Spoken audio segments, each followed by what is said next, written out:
na guia, Deus que me alumia.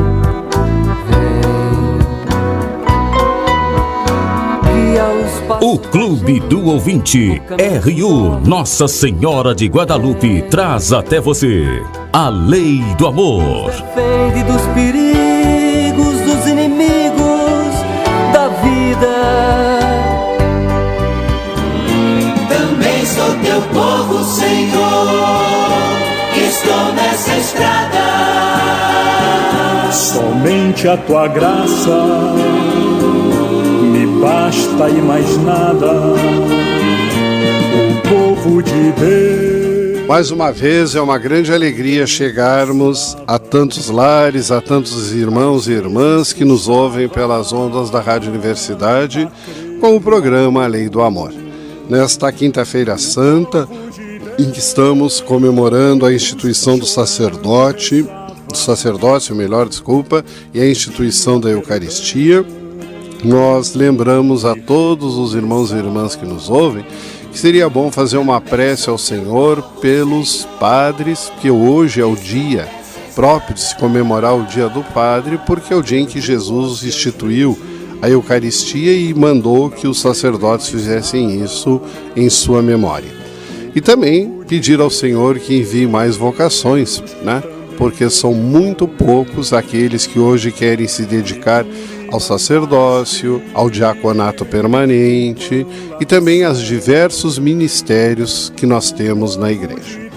E hoje, provavelmente, todas as igrejas matrizes, às 20 horas, terão a sua missa do lava-pés, momento em que se reprisa a Santa Ceia que aconteceu lá em Jerusalém. Convidamos a todos, então, a participar intensamente desse tríduo pascal. Lembrando, amanhã é sexta-feira santa, né? Dia de jejum e abstinência.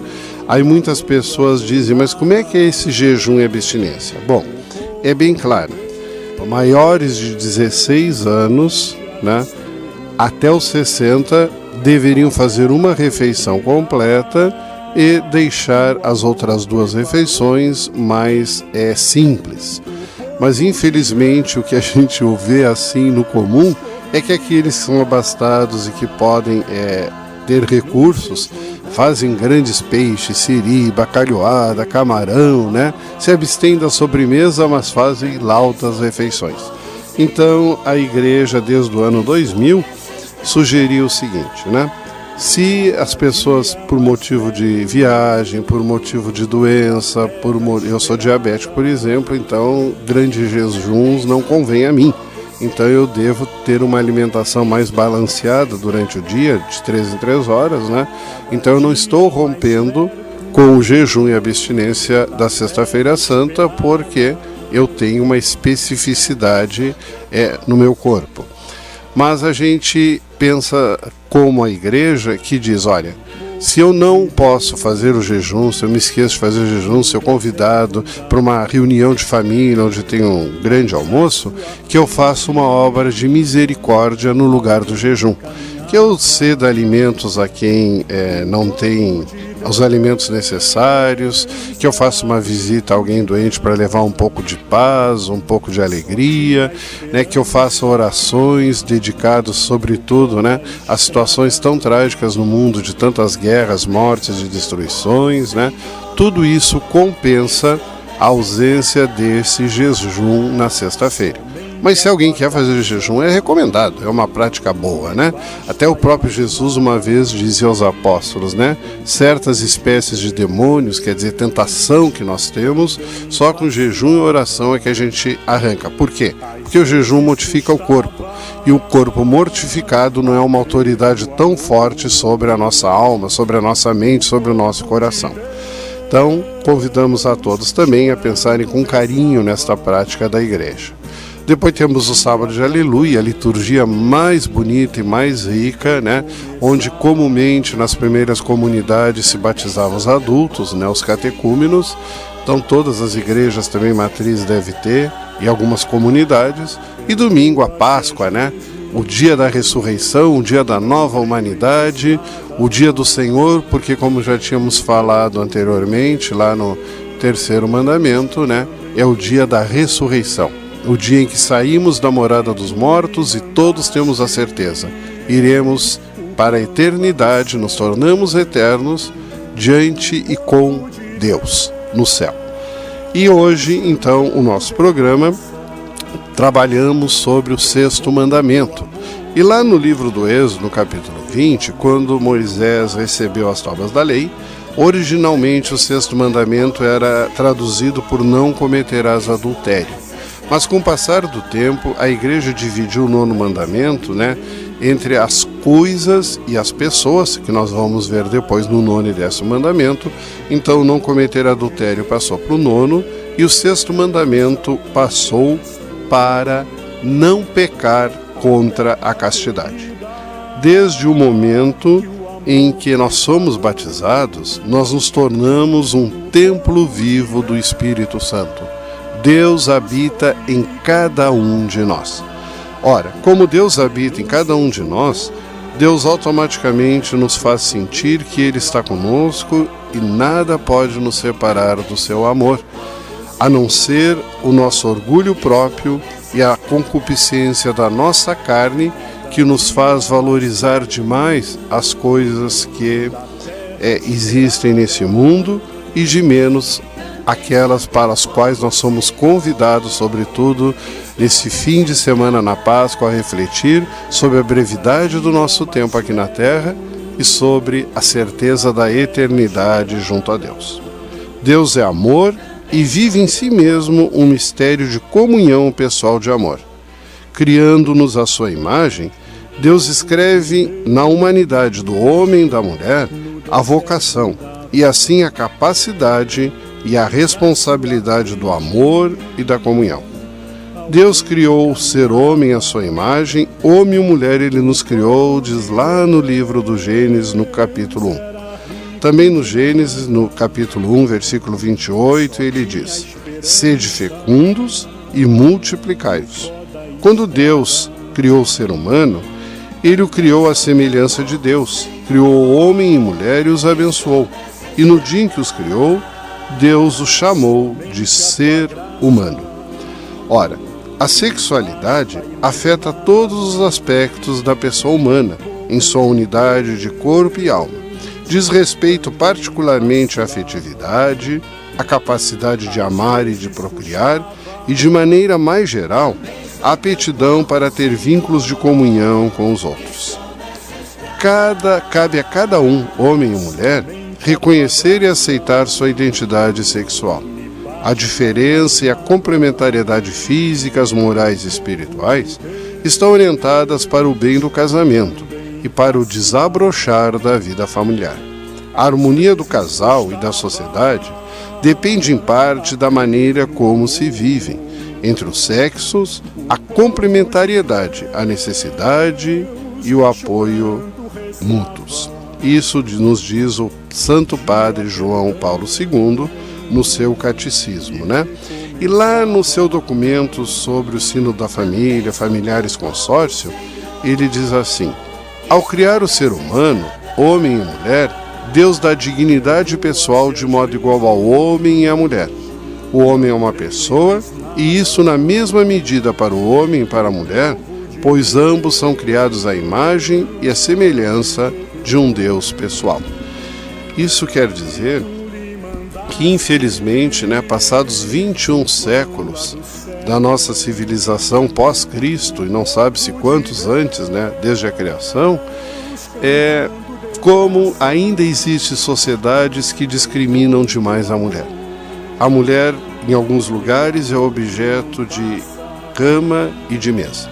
Se nós vamos ver no continente africano, em certas etnias que lá existem, o que fazem com a mulher é um verdadeiro feminicídio, As mulheres coitadas são objeto até de descarregar a fúria dos homens, Não se respeitam ninguém. Na época de Cristo, quando ele veio lá na Palestina, se falava muito, Ah, Senhor, obrigado por eu ter nascido homem, porque a mulher era totalmente submissa e era um pertence ao homem que podia dispor dela até para colocá-la na praça pública e ser apedrejada, né? Em muitos lugares, ainda hoje, as notícias que nós temos é que os homens comem à mesa e as mulheres comem no chão em lugares separados, né? Isso aí é uma tradição milenar e que em muitos lugares, né, está caindo, em outros lugares ainda se mantém. Mas esse é bem claro que este mandamento coloca o homem e a mulher na mesma dignidade de imagem e semelhança de Deus, né? Imagem e semelhança quer dizer dotado do amor, dotado do Espírito eterno, dotado da capacidade de reflexão, né? Lá no Gênesis também diz assim, né? Não diz assim, eu ia falar outra coisa que eu vou falar mais adiante. Cada um dos dois sexos é com igual dignidade, embora de maneira diferente, imagem do poder e da ternura de Deus. A união do homem e a mulher no casamento é uma maneira de imitar na carne a generosidade e a fecundidade do Criador. Agora é que diz o livro do Gênesis. Por isso deixará o homem o pai e a mãe e se unirá à sua mulher, e eles serão uma só carne. Gênesis capítulo 2. Desta união procedem todas as gerações humanas. Nós queremos dizer com isso que nós somos neste mandamento chamados a uma vocação à castidade. E nós temos dois tipos de castidade. Nós temos a castidade virginal, a castidade daqueles que mantêm o seu corpo como templos vivos de Deus, capazes de estar na intimidade de Deus e usar as energias todas que Deus lhe dá para que possam fazer o bem, envolver-se com a comunidade, fazer com que essa comunidade cresça e que essa comunidade seja também um sinal de amor mútuo. E temos a castidade conjugal, que é esta castidade lá do livro do Gênesis, que o homem se unirá a uma mulher e eles serão um só corpo, né? Então, dentro do matrimônio, a castidade é conjugal, quer dizer, pode-se usufruir da beleza do sexo, sempre com a finalidade do próprio prazer, que esta união traz, como também com a capacidade muito própria do matrimônio, que é a procriação, né? A geração de filhos, a geração de uma nova geração de pessoas, né? Isso é muito importante. E dentro desse aspecto, este mandamento nos faz refletir sobre vários problemas, né? Por exemplo, o pessoal pergunta muito, né? Separados, divorciados. Bem, o divórcio, no âmbito civil, é o rompimento de um contrato que foi feito, né?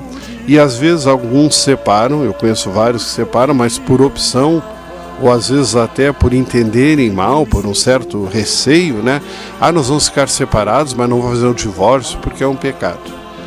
O divórcio é um pecado quando eu quero apenas usufruir do sexo, não indicando com quem e me interessando por aquele que me causa um prazer. Ora, nesse caso, o divórcio não visa a integridade da relação entre homem e mulher e a sua grande capacidade de gerarem a vida, que é o dom específico que Deus dá. Então, nesse caso, a gente pode dizer que anda nas raias do pecado. Mas quando de fato há uma separação, há um divórcio, porque tem razões assim que na consciência dos esposos, né, não é permitido mais conviverem juntos, porque se torna até uma situação de pecado, uma situação que gera ira, que gera revolta, que gera medo, que gera às vezes até ódio. Então a própria igreja, isso nós veremos mais adiante, ela tem os tribunais eclesiásticos que podem declarar nulos esses matrimônios na igreja. E automaticamente os separados poderiam voltar a uma segunda união com um novo sacramento do matrimônio, porque o primeiro foi anulado, ele não foi assim dado um divórcio católico, mas ele foi dito, olha, concorreram razões, né, que fazem com que este matrimônio nunca existiu.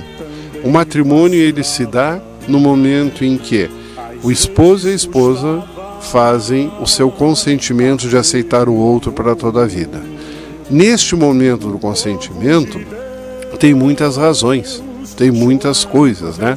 Eu, por exemplo, assim, um exemplo que eu vou dar. Hoje eu estou casando, estou feliz da vida porque eu gostaria de ter muitos filhos e escolhi esta companheira para ter muitos filhos e a gente aí vai gerar filhos para a igreja, para a comunidade, né? E depois eu descubro que ela sabia que ela nunca poderia ter filhos. E no momento em que eu dei meu consentimento, eu vi essa qualidade, a geração da prole, né? Então, automaticamente, como ela me escondeu, e se eu soubesse que ela não podia ter filhos, eu não casaria com ela, eu casaria com outra, este casamento foi nulo, porque foi uma maneira dolosa de ela arrancar o meu consentimento. Isso é um exemplo. Com o tempo nós vamos falar de vários fatores que concorrem para essa nulidade, né? Também o caso dos recasados. Muitos recasados, né? Nós temos a pastoral do Bom Pastor, que era para pessoas que estão num segundo matrimônio, né? E muitos recasados podem ver, né, a razão se é possível anular ou não seu matrimônio. Alguns casos não é possível. Então, nesse caso, eles podem viver, né, a sua vida e manter a sua presença na comunidade, fazer a sua comunhão espiritual, rezar pela santificação da sua união, né? E sempre lembrando assim, olha, Deus não está desgostoso porque eu estou recasado, Deus que vai me castigar, porque não tem nada disso, Deus é amor. E eu tenho que me colocar diante de Deus dizendo, Senhor, eu não estou cumprindo a tua lei. Mas eu não faço isso para te agredir, eu não faço isso para ir contra ti, eu não faço isso para te provocar. Eu faço isso porque na minha vida surgiu uma nova figura e essa figura me ajuda a realmente me manter num espírito de amor, num espírito de vida que vale a pena ser vivido. E às vezes tem geração de vários filhos da nova união e não teve da outra, né? E isso aí, então, é uma situação que bate com a lei de Deus. Mas na intenção eu não estou batendo com a lei de Deus para provocar Deus. Então eu não posso me sentir alguém abandonado, alguém infeliz, alguém menorizado porque estou nessa relação. Eu tenho que me sentir um membro ativo da comunidade e como na disciplina da igreja se veta a participação da comunhão, né, baseado no que Jesus disse, então a gente faz a comunhão espiritual, mas continua participando de tudo, né, na igreja, com boa vontade e com espírito de serviço ao Senhor. Sempre lembro, é sempre possível conversar com algum padre especializado, com seu pároco, se tem motivos para que esse meu novo matrimônio possa um dia ser celebrado como sacramento, tentando se anular o anterior, né? Também temos nesse mandamento um problema que ele visa as mães solteiras, né? Bem, ser mãe é receber de Deus um dom bonito, o dom de gerar uma vida e de cuidar esta vida, né? Ser mãe solteira não é uma situação que me diminui diante de Deus, mas o contrário, o amor que eu disponibilizo, né? O amor pelo qual eu gerei essa vida, o amor com que eu levo essa vida, isso é que vale para Deus. Eu me lembro uma vez, quando eu estava em Roma, eu assisti uma entrevista com uma religiosa que estava lá na Bósnia e Herzegovina e teve aquela guerra de separação, aquela guerra triste, muitos anos, né? E uns soldados de outra religião atacaram um convento de irmãs e acabaram estrupando muitas irmãs. E aí algumas engravidaram. E aí o Papa João Paulo II, na época, determinou assim, que as irmãs poderiam pedir o benefício de exclaustração para cuidar das suas proles, ou poderiam gerar as crianças e depois entregá-las ao cuidado, né, de outras famílias e voltarem para a vida religiosa, porque elas tinham sido vítimas da maldade alheia. E eu me lembro que esta irmã, ela colocava lá e ela dizia assim: eu pedi a exclaustração e eu vou passar o resto da minha vida ensinando ao meu filho o perdão que ele deve dar ao seu pai, que ela nem sabe quem é, nem a criança nunca vai saber, né? Porque ele causou esse mal-estar na minha vida. Eu era alguém consagrado a Deus, eu queria morrer consagrado a Deus, mas veio esse estrupo, veio esta vida. Então a minha vocação agora é amar com perdão aquele que mudou o rumo da minha vida e fez gerar essa vida, e é isso que eu quero ensinar ao meu filho. Então a situação da mãe solteira é uma situação também que deve ser muito examinada com o olhar e com o pensamento do amor mútuo, né? Também temos um outro problema, que muitas pessoas vão à igreja e querem casar, né? Querem casar na igreja e nunca frequentaram a igreja, né? E a gente pergunta, a gente conversa, mas vocês têm certeza, têm certeza que querem casar na igreja, né? Não fizeram primeira comunhão, às vezes não são nem batizados na igreja, não participam, né? Às vezes tem conceito, eu não gosto de padre, mas ela quer casar na igreja, então eu vou fazer isto, né? O que nós estamos aconselhando, haja vista que, pela nossa experiência, 80% desses matrimônios não duram na igreja, então recebem um sacramento, e que depois o sacramento não pode agir, né? É que a igreja pense com muito carinho e oriente esses casais para primeiro começarem uma vida na fé, porque também, com as medidas do Papa Francisco, a fé é uma das características exigentes para que o sacramento do matrimônio aconteça de fato. Sem fé, sem Cristo, na relação do sacramento, não existe o sacramento. Então a nossa orientação, né, é realmente para que se faça essa caminhada de formação, né? Também Cristo é o modelo da castidade, e todo batizado é chamado a levar uma vida casta, cada um segundo, então, aquilo que dizíamos, o seu estado próprio de vida, né? Castidade virginal e castidade conjugal, né? Entre os pecados, diz o Papa São João Paulo II, lá no seu catecismo, né? Entre os pecados gravemente contrários à castidade, é preciso citar a masturbação, a fornicação, a pornografia e as práticas homossexuais. Isso ele não coloca assim, ó, é bom já citar isso, né? Algo contra a pessoa homossexual. Não. Até ele dava uma carta no ano 2000 a todos os padres dizendo, né, que toda pessoa homossexual deve ser acolhida com muito carinho na igreja. Só que, como é pedido a todo hétero que mantenha sua castidade virginal e conjugal, é pedido também. O homossexual pode gostar de alguém, pode ter o seu companheiro para caminharem juntos, mas que se abstenham das relações, procurem manter a sua castidade corporal, porque iniciávamos o programa dizendo que realmente nós somos templos vivos de Deus.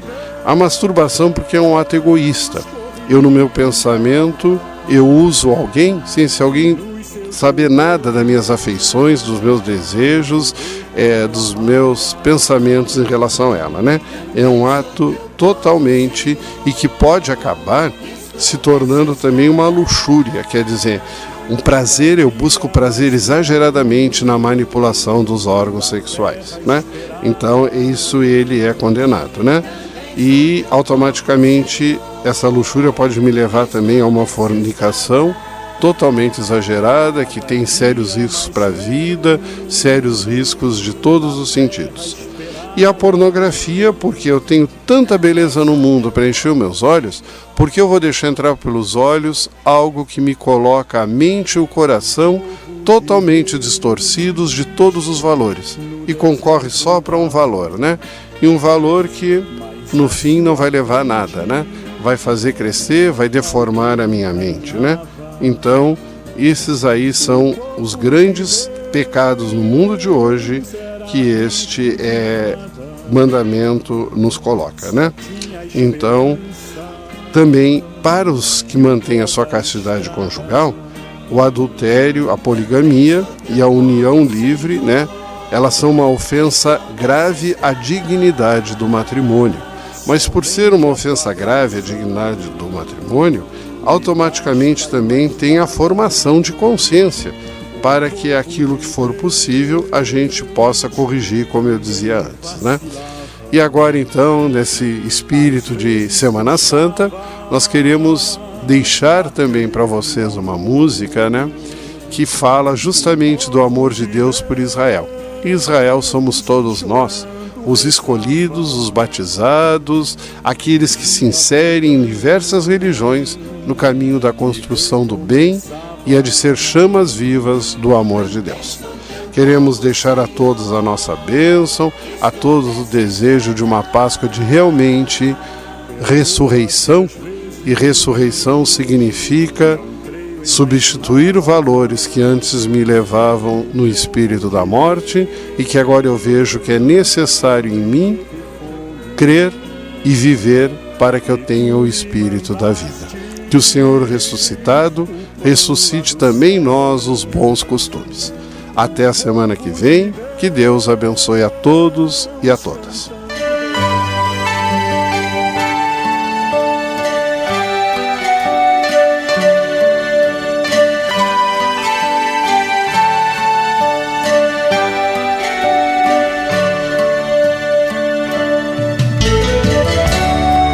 Israel, eis o que diz o Senhor. Não tenhas medo, pelo nome eu te chamo. Eu te amo, Israel. Filho meu, eu troco reinos por ti. Eu te aprecio, pois eu te amo. Estou contigo, Israel. És precioso para mim, Israel.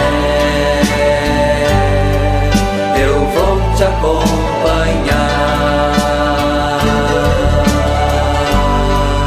Em ti vou falar, em ti vou falar, em ti vou falar. Filho meu, contrato de amor é fiel, é eterno, assim diz o Senhor, que te ama sem fim. És precioso para mim, Israel. Eu vou te acompanhar. Em ti vou falar, em ti vou falar, em ti vou falar. Israel, ainda te falo, Senhor, mesmo que as colinas e os montes se abalem, olha, jamais te deixarei. És precioso para mim, Israel. Eu vou te acompanhar.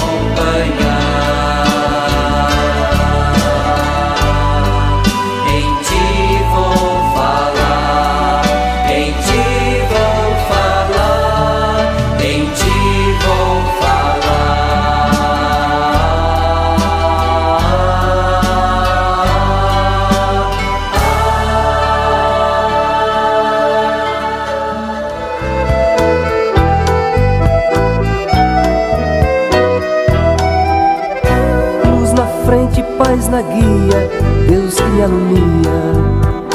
Vem. Seja um missionário da evangelização. Participe do Clube do Ouvinte. Um oferecimento Rádio Universidade, uma emissora da Arquidiocese de Pelotas. Dos inimigos da vida.